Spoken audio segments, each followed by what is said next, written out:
¡Despierta! ¿Qué? ¿Tú eres la princesa Fiona? Yo soy la princesa. Y espero al noble y valiente caballero que me salve. ¡Ay, qué tierna! ¡Ahora vámonos! Espera, Sir Caballero. Al ser nuestro primer encuentro, este no debería ser un maravilloso y romántico momento. Sí, perdone usted, pero no hay tiempo. ¿Qué estás haciendo? Deberíais cargarme hasta la ventana y bajar por una cuerda hasta vuestro valiente corcel. Has tenido mucho tiempo para planear esto, ¿no? Pero debéis congelar este lindo momento.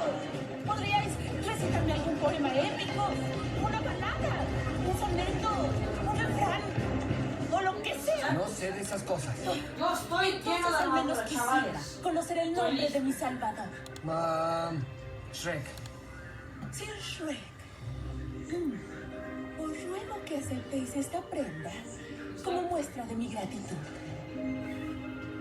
Órale.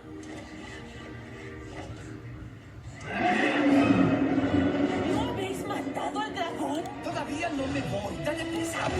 ¡Pero así no era la historia!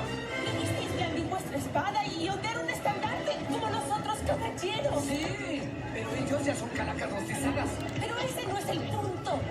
No entendí nada. ¿Tú no entendiste algo? Esperad, por ahí no sabéis dónde está la salida. Yo sí sé, si no soy burro. ¿Qué clase de caballero sois vos? El único en mi clase.